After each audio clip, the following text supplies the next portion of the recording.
하나님 말씀 봉독합니다. 빌립보서 4장 11절에서 13절을 우리 다 함께 한 목소리로 봉독을 하도록 합니다.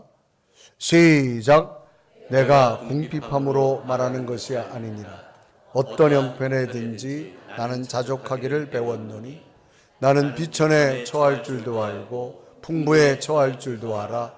모든 일 곧 배부름과 배고픔과 풍부와 궁핍에도 처할 줄 아는 일체의 비결을 배웠노라.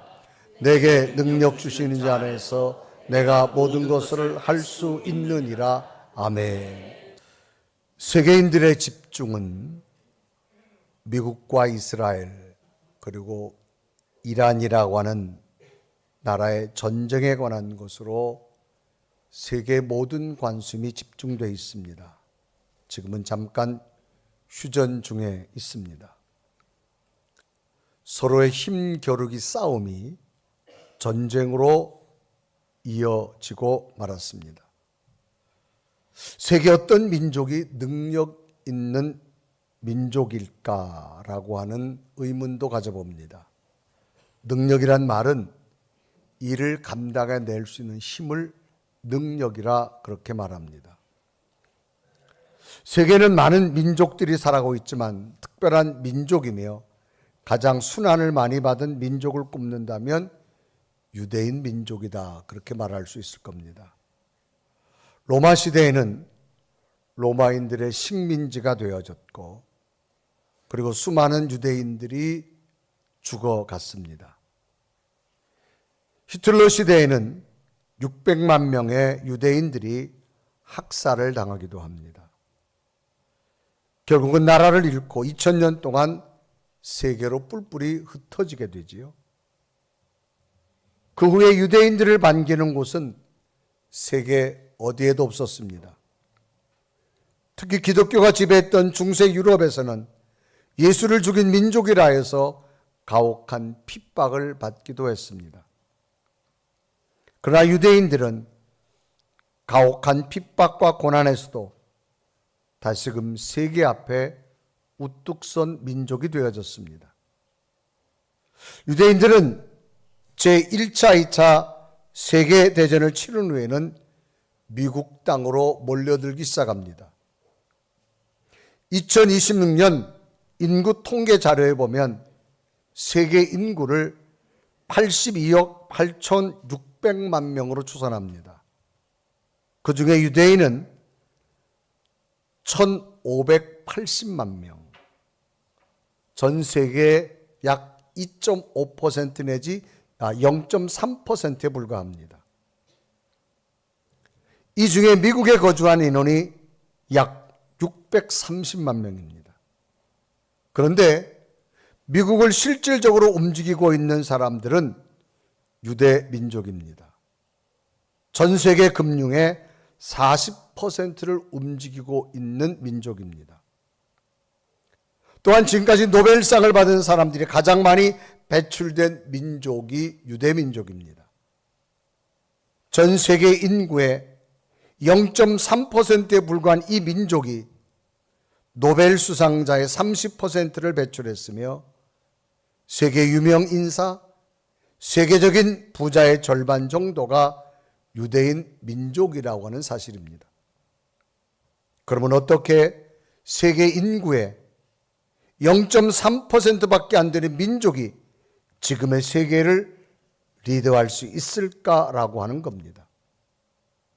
여기에 대한 답변으로서는 세계적이며 영국의 역사학자인 아놀드 토인비는 유대인들을 강하게 만드는 요소를 설명하였는데 그는 청어의 법칙이다 그렇게 설명을 합니다.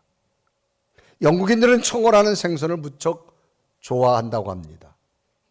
청어를 얼마나 좋아하는지 훈제청어라고 하는 말은 영국인을 가리키는 속어로 사용되어질 정도였습니다.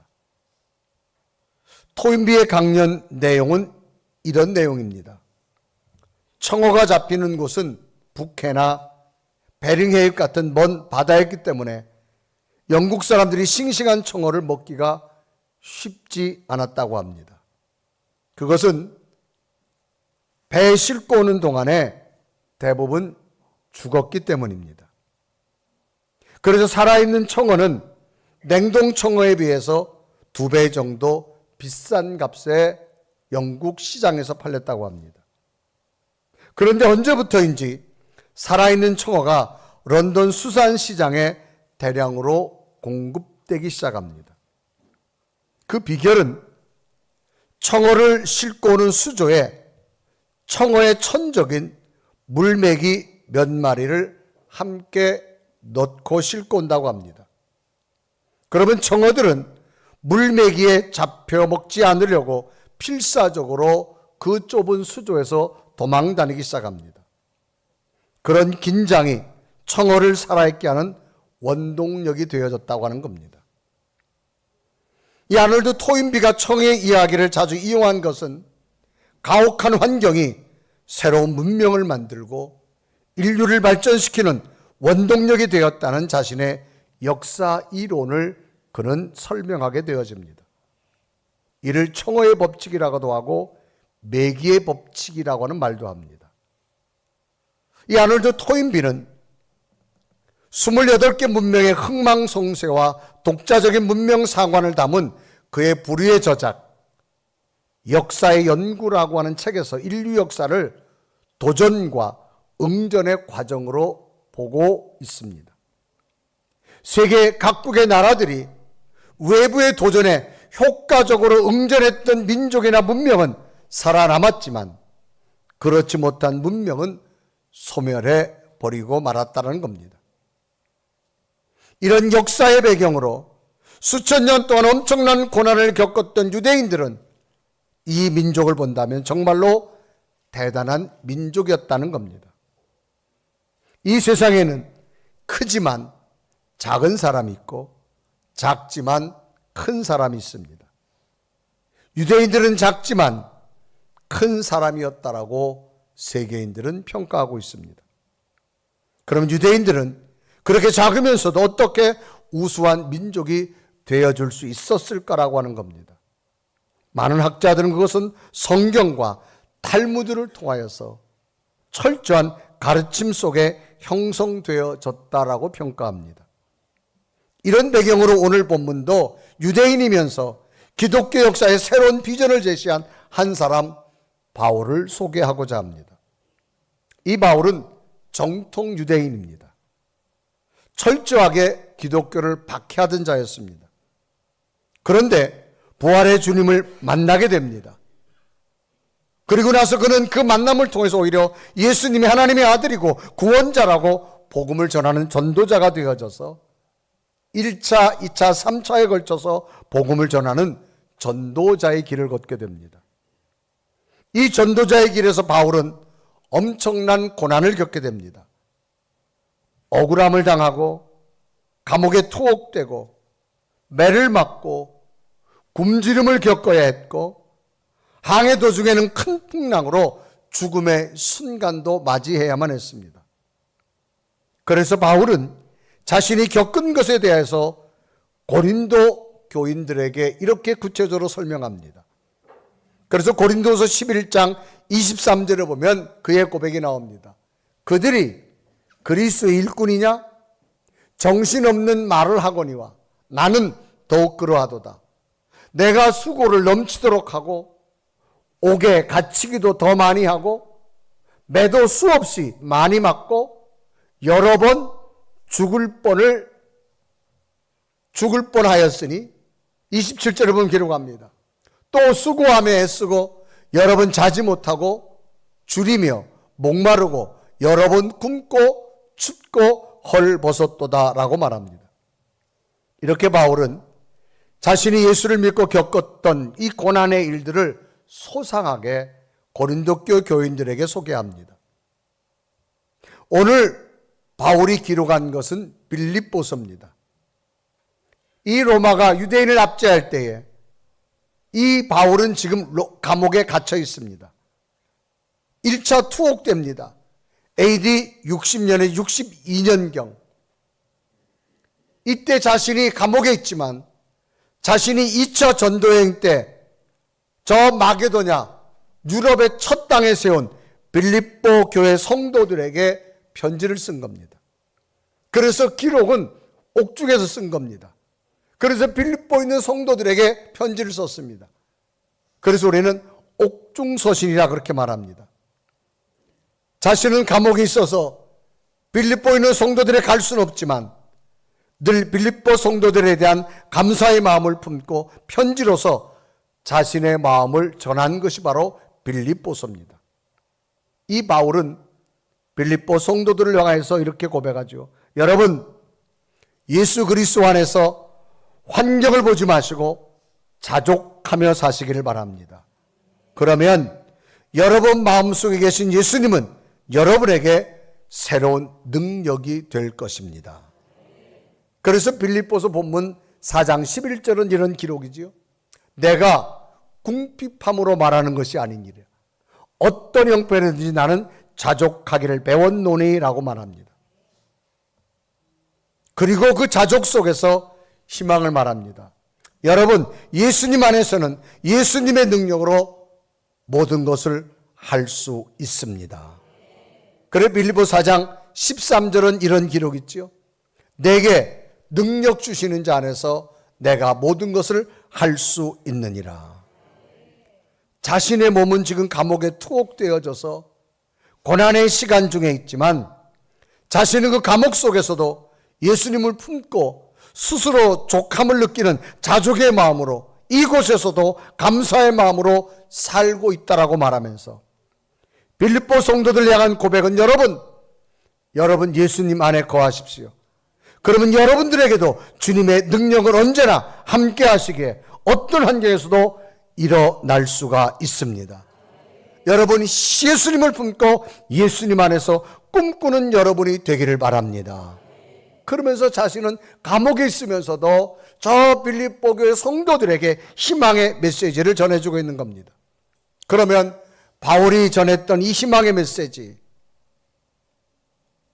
빌립보 성도들에게 주신 말씀만이 아니라 오늘 저와 여러분에게 주신 말씀이기 때문에 오늘도 이 바울이 주었던 이 메시지 속에서 무엇이 우리에게 주는 말씀인가 깨닫고 다시 한번 예수님 안에서 희망을 꿈꾸고 믿음에 전진하는 여러분 믿음 되기를 주님의 이름으로 축복합니다. 그러면 바울이 고백하고 있는 놀라운 능력은 무엇을 선포했을까? 첫째는 바울은 자족의 능력을 가졌다라고 하는 겁니다. 여러분, 자족이란 말은 외부 조건에 의존하지 않는 자기 충족의 상태를 자족이라 그렇게 말합니다. 외부 조건에 의존하지 않는 자기 충족의 상태, 스스로 넉넉함을 느끼는 걸로 말합니다.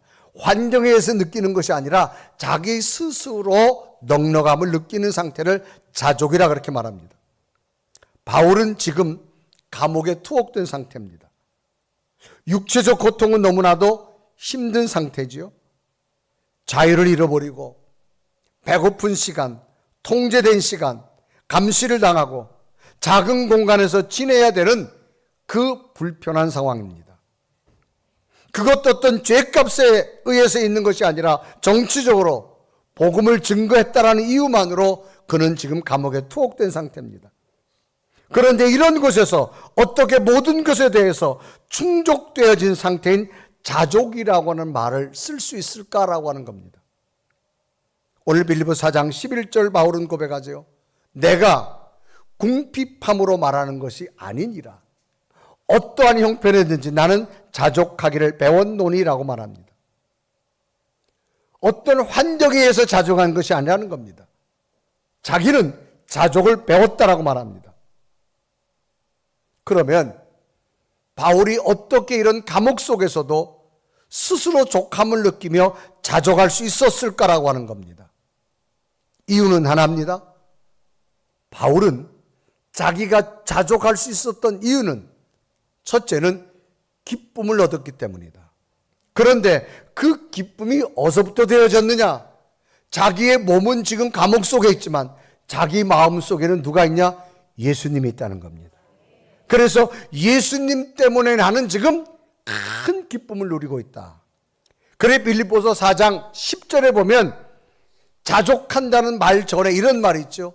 내가 주 안에서 크게 기뻐함은 그랬습니다. 여러분, 사람은 자족하려면요, 마음이 먼저 뭐냐? 기뻐야 돼요. 기쁘다는 얘기는 어떤 환경이 아니라 내 속에 충족함이 채워진 걸 말합니다. 그런데 바울은 무엇으로 인해서 채워졌느냐? 예수님으로 인해서 자기는 지금 채워졌는데 그 기쁨이 큰 기쁨이었다. 바울은 지금 감옥에 있지만 자신에게는 환경이 문제되지 않는다는 겁니다. 자기 지금 마음속에 뭐가 있냐? 예수님이 있기 때문에 기뻐한다는 겁니다. 그러면 이 기쁨이라고 하는 것, 우리 어디에다 생겨질 것일까? 이 기쁨은 어디서부터 느낄 수 있을까? 이것은 바로 마음이란 공간입니다. 인간은 육체도 있지만 육체 속에는 마음이라는 정신적 세계가 있습니다. 인간의 감정을 컨트롤하고 우리의 의지, 정신적 세계를 컨트롤하는 공간이 바로 이 마음이라는 겁니다. 이 육체는 마음에 의해서 끌려갑니다. 그래서 여러분, 현대인들이 많이 가지고 있는 질병의 시발이 뭐냐? 스트레스입니다. 마음의 상처가 된다는 겁니다. 그래서 이 정신적 세계가 육체로 연결되기 때문입니다. 그런데 바울은 예수님 때문에 이 마음이 뭐냐? 크게 기뻐했다. 그러니까 환경으로 채워지는 것이 아니라는 겁니다. 자기 속에 예수님이 있고 나니까 자기 마음이 너무너무 기쁘다는 겁니다. 인간의 마음은 아무리 채워도 끝이 없습니다. 인간은 욕심이라는 것을 가지고 있습니다. 그래서 계속적으로 더 나은 환경을 추구하기 시작합니다. 인간의 욕심된 마음은 이런 겁니다. 자, 여러분은 지금 앉아 계시고 저는 서 있습니다. 제가 오래 서 있다 보면 뭘 하고 싶을까요? 앉고 싶겠지요. 그럼 여러분들 지금 앉아서 계속 있다 생각해 보십시오. 뭐 하고 싶으세요? 너무 잘하시네. 눕고 싶을 거예요. 그럼 누워서 또 한참 있다. 그 다음 뭐 하고 싶을까? 자고 싶은 거예요. 인간은 여러분, 욕심은 끝이 없어요. 서 있으면 앉고 싶고, 앉고 있으면 눕고 싶고, 눕고 있으면 자고 싶은 것.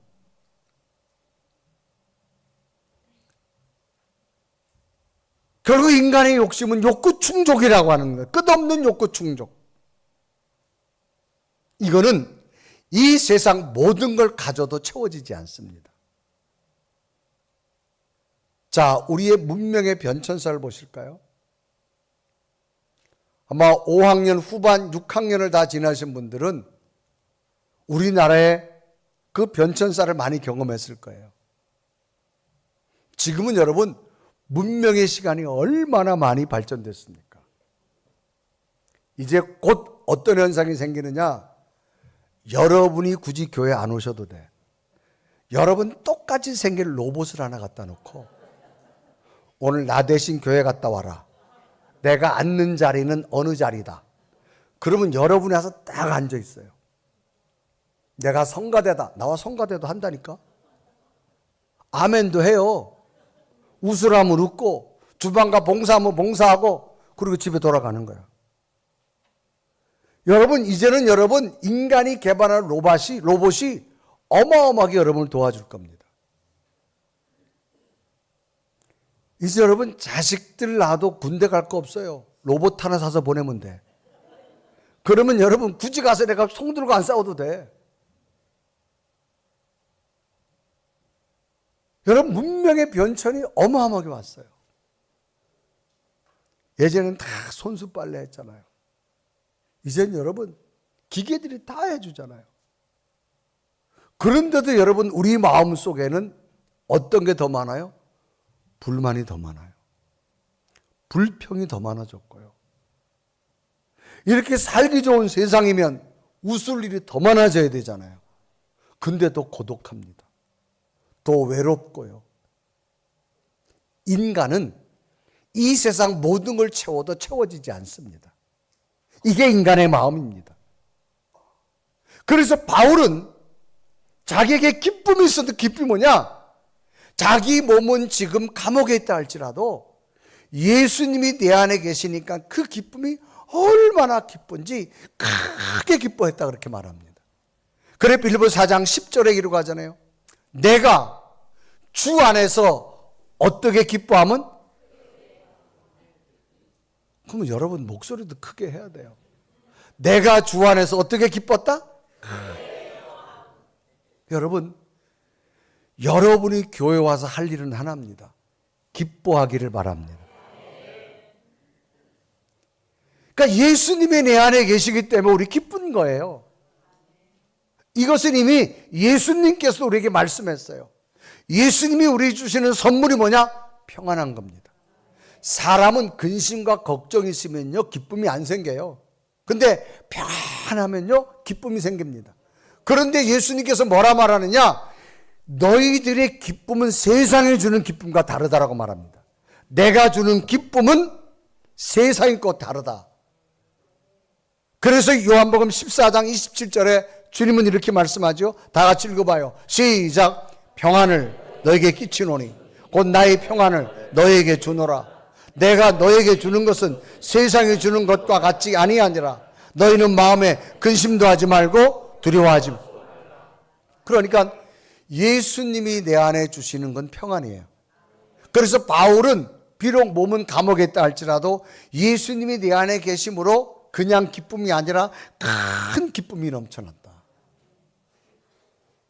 그래서 바울은 자족할 수 있는 능력을 가졌다는 겁니다. 오늘 여러분들이 앉아있는 곳은 하나님의 성전입니다. 하나님의 성전은 하나님이 계신 곳입니다. 하나님이 계신 곳에 와서 하나님의 영이 여러분 속에 계시다면 이 기쁨을 좀 누리시기를 바랍니다. 오늘은 이제 2026년 권사님들이 직분을 받고 더 사명을 감당하기 원하며 취임을 하게 되어지는데 직분을 감당할 때 가장 중요한 게 뭐냐? 기쁨입니다. 여러분 하나님이 성전에 와서 기쁨을 잃어버리면 다 잃어버려요. 그러니까 하나님 성전에 와서는 세상에 어떤 근심 걱정이 있어도 하나님께 와서는 세상에 주는 것이 아니라 주님이 주신 평안을 얻고 기뻐하는 능력을 가져야 될 줄로 믿습니다. 자, 내가 권사의 직분을 받았다. 기뻐해야 됩니다. 그러니까 주의 일을 할 때는 여러분 기쁨을 잃어보면 아무 의미가 없습니다. 때로는 하나님이 내게 말씀하실 때, 하나님이 나와 함께 하실 때 가장 큰 건 뭐냐? 여러분이 주신 직분과 사명과 은사가 기쁨이 되길 바랍니다. 자, 저를 따라해 주세요. 하고 시험 들 바에는 안 하고 안 시험 들자. 여러분들이 직분을 감당해서 하나님의 일을 감당할 때 여러분 하기 싫으면 하지 마세요. 하고 화낼 바에는 하지 마세요. 하고 시험 들 바에는 안 하고 안 시험 드는 게 훨씬 낫습니다. 여러분 청소하기 싫으면 하지 마세요. 괜히 청소하면서 성질 내면서 왜 꼭 청소를 해야 되냐? 그건 아무 의미 없어요, 여러분. 여러분이 청소 안 한다고 하나님은 그거를 못 하시느냐? 누굴 통해 일하십니다. 자, 어느 날 가보니 주방에 설거지가 이렇게 쌓여서 누가 밥을 해 먹고 그냥 간 거야. 본인이 설거지를 해야 되는데 승질 나는 거야. 승질 날 때는 하지 마세요. 아멘 좀 해요. 괜히 화내면서 설거지 하잖아요. 결과는 그릇만 깹니다. 막 성질 나는 거예요. 그냥 막 누가 해먹고 그냥 막 하면서. 그거 여러분이 설거지 안 한다고요? 주방에 그릇 그냥 있지 않습니다. 그런데 다른 사람이 또 기도하러 왔다가 주방에 가보니까 설거지가 쌓였어요. 그분은 감사로 한다니까. 기쁨으로 한다니까. 그러니까 여러분 신앙생활은요 기쁨을 잃어버리면 다 잃어버려요. 하나님이 때로 내게 은사를 따라서 봉사하기를 원하고 헌신하기를 원하고 기도하고 원하신다면 기쁨을 하십시오. 그러니까 하고 시험 들 바에는 안 하고 안 시험 드는 게 훨씬 나아요. 우리 교회는 어쩌고 저쩌고 하지 마세요. 여러분이 안 한다고 하나님은 그 일 안 하시는 분이 아니에요. 누굴 통해 일하십니다. 성경 전체를 보서 하나님은 사람을 통해 일하실 줄로 믿습니다. 그런데 내게 이런 마음을 주시고 이런 감동을 주신 것은 하나님이 여러분을 통해서 위대한 일을 이루시려고 주신 줄로 믿습니다. 자, 이런 거예요. 여러분이 명절이 됐어요. 여러분 자녀들이 여러분 집안에 옵니다. 그러면 부모가 바라는 건 다른 거 아니에요. 와가지고 부모 집에서 그냥 웃고 엄마가 해준 거 열심히 먹고 그것만 바라면 돼. 근데 오면서 누가 고기 사오라 그랬어? 누가 생선 사오라 그랬어? 누가 양말 사오라 그랬어? 괜히 본인이 그냥 와가지고 투덜. 그건 아니야. 기뻐하고 가면 부모는 뭐예요? 트렁크에 또 채워줘. 믿으시면 아멘. 아멘. 여러분, 기쁨을 잃어버리지 않으시길 바랍니다. 왜 하나님이 나로 하여금 우리의 분열교회 권사 직분을 줬을까? 하나님은 감당할 만하게 해주신 거예요. 기쁨으로 감당하는 은혜가 있기를 바랍니다. 그래서 바울은요, 크게 기뻐했다. 무엇? 예수님 때문에. 그러니까 교회 직분은 세상에 주는 게 아닙니다. 하나님이 내게 주신 것, 기쁨으로 감당하길 바랍니다. 두 번째는요, 바울은 체험의 능력이 있었습니다. 여러분, 체험이란 말은 자신이 몸소 겪는 걸 체험이라고 말합니다. 사람에 있어서 가장 큰 능력이 뭘까? 자기 체험하는 거예요. 하나님을 본 사람은 없어요. 하나님에 대해서 영적 세계를 체험하는 자가 가장 큰 능력입니다. 여기는 어떤 이론이나 능력이 없어요. 그래서 바울은 뭐라 말합니까? 나는 자족할 수 있게 된 것을 뭐라 말하느냐? 오늘 빌립보 4장 11절에 이렇게 기록하죠. 내가 궁핍함으로 말하는 것이 아니니라. 어떤 형편인지 나는 자족하기를 뭐하노니? 배웠다는 거예요. 여러분, 배우다라는 말은 받아서 익히다 그런 말입니다. 이거는 한 번 받아서 익힌 걸 말하지 않습니다. 수 없는 경험을 통해서 내가 배움을 통해서 얻어진 것을 배우다 그렇게 말합니다. 바울은 감옥에 갇히기도 했다고 말했습니다. 배도 수없이 고팠다고 말합니다. 고난도 많이 당했다고 말합니다. 그런데 바울이 내가 자족할 수 있는 이유는 하나입니다. 나는 가난한 곳에, 어려운 곳에, 힘든 곳에, 또한 풍족한 곳에 있어 보았다. 이건 뭐냐? 그가 경험한 겁니다. 이런 것을 경험할 때 바울이 깨달은 게 뭐냐? 이 고난 속에도 하나님은 나와 함께함을 믿습니다. 지금 배부르고 풍족할 때도 교만하지 않는 것은 하나님이 나와 함께할 줄 믿습니다. 그래서 바울은 배웠다라고 단어를 씁니다. 그래 빌립보 4장 12절에 말하죠. 나는 비천에 처할 줄도 알고 풍부에 처할 줄도 알아 모든 일 곧 배부름과 배고픔과 풍부와 궁핍에도 처할 줄 아는 일체의 비결을 배웠노라. 이 배웠노라는 말은 경험했다는 얘기입니다. 배고플 때도 하나님이 함께 하셨고 힘들 때도 하나님이 함께 하셨고 배부름이 있을 때도 하나님이 함께 하셔서, 그래서 내가 자족할 수 있는 이유는 내가 고난과 힘든 일을 겪었을 때도 하나님은 함께 하셨고 지금 너무나 잘 될 때도 하나님이 함께 하셔서, 그래서 그는 내가 자족할 수 있는 이유는 예수님 안에서 배웠다라는 겁니다. 여러분, 주의 일을 하다 보면 힘들 때도 있어요. 어려울 때도 있어요. 속상할 때도 있어요. 잘 될 때도 있어요. 그러나 여러분, 날마다 이 예수 그리스도가 함께하는 경험 속에서 사명이 능력이 되기를 바랍니다. 그러면 이 능력을 어디서 얻었느냐? 바울은 마지막으로 예수님 안에서의 능력이라고 말합니다. 이 능력은 다른 곳에서 나타나는 것이 아니라 예수님 안에서의 능력이라고 말합니다. 그래서 바울은 말하죠. 내가 이처럼 사명을 감당할 수 있는 것, 빌립보 4장 13절에 이런 고백이 있습니다. 다 같이 읽습니다. 시작. 내게 능력 주시는 자 안에서 내가 모든 것을. 그래서 바울은 예수님 때문에 배웠기 때문에 이 예수님의 능력 주시는 자 안에서 나는 모든 걸 할 수 있다고 말합니다. 여러분, 주의 일은 여러분 힘으로 한다고 말하지 마십시오. 성령께서 여러분과 함께 할 때 여러분은 직분을 감당할 수 있고 사명도 감당할 수 있고 은사도 감당할 수 있습니다. 각양 다른 은사를 주었어요. 각양 다른 성령을 여러분에게 주었을 겁니다. 가장 중요한 예수님 안에서 행하시기를 바랍니다. 그래서 바울도 고백합니다. 내게 능력 주시는 자 안에서 나는 모든 것을 할 수 있느니라. 내가 못합니다. 나는 넘어집니다. 나는 교만해집니다. 나는 지쳐서 일어설 수 없습니다. 그러나 내게 능력 주시는 자 안에서 바울의 고백이 모든 걸 할 수 있다고 하는 이 희망의 고백이 있었던 것은 예수님 안에서 그분이 주시는 능력이라고 말합니다. 오늘 사명을 감당 우리의 믿음은 어떤 모습으로 감당해야 될까요? 주님이 주신 능력으로 감당하시기를 바랍니다. 힘의 능력은 긍정적인 생각에서부터 시작됩니다. 영국의 심리학자 제 하필드 박사는 말합니다. 힘의 심리는 뭐냐?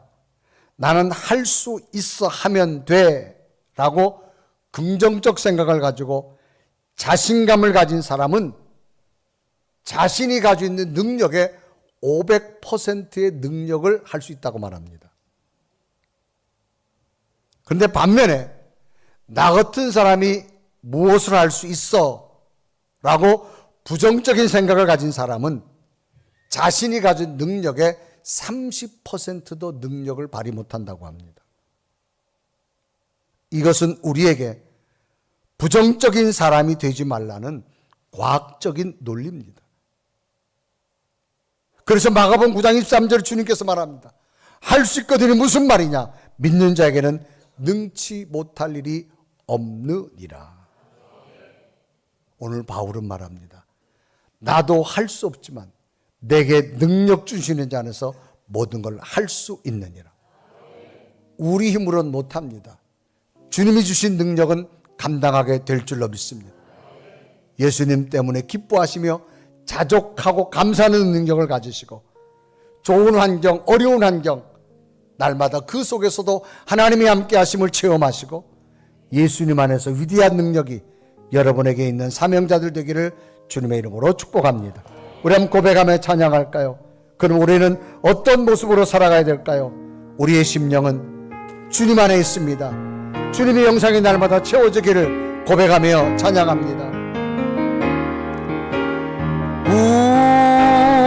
우리의 심령 주의 것이니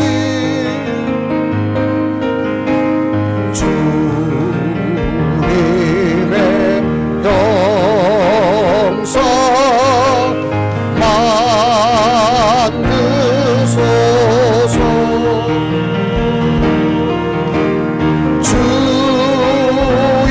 주인도 따라 살아갈 동안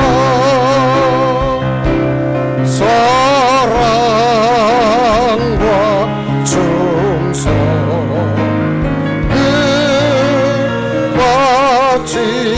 바치오리. 우리 한 다 같이 두 눈을 감으시고 하나님, 우리에게 주신 직분의 사명 무엇으로 감당할까요? 예수님이 내 안에 계심으로 나는 큰 기쁨으로 자족할 수 있습니다. 감사할 수 있습니다. 때론 힘들고 어려워도, 때론 풍부할 때도 하나님이 함께 하셨음을 늘 경험했습니다. 그러면 나는 오늘도 내게 능력 주시는 자 안에서 모든 걸 할 수 있다라는 바울의 고백이 우리의 고백이 되게 하여 주옵소서. 우리의 심령 주님의 영이 채워지기를 원합니다. 어떤 상황에도 무너지지 말게 하시고 새로운 꿈을 꾸며 위대한 사명자들 될 수 있는 내 믿음 되게 하여 주옵소서. 간절히 고백하며 주여, 우리의 심령에 주의 형상이 날마다 채워지고 주의 능력을 행할 수 있는 우리의 직분의 사명이 될 수 있도록 인도하여 주옵소서. 간절히 고백하며 기도드립니다. 살아계신 주님, 이 시간도 주 앞에 기도합니다. 이 앞에 간절히 기도합니다. 주의 거룩한 영이 임하여 주시옵시고 주의 위대한 고백이 우리의 고백이 되기 원하오니 오 살아계신 하나님, 오 성령의 하나님, 주여 주연에게 당신의 거룩한 영을 주시고 하나님의 약속을 따라 하나님의 은혜를 따라 하나님의 거룩함을 따라 살아가도록 하옵소서. 주여 주연에게 은혜를 더하게 하시고 하나님의 거룩한 성령으로 도와도록 하옵소서. 주연에게 당신의 능력을 당신의 성령을 함께 인도하여 주옵소서. 아멘. 오 살아계신 오 성령 주연에게 당신의 거룩한 영을 주옵소서. 하나님의 능력을 부어주시고 하나님의 은혜로 부어주옵소서.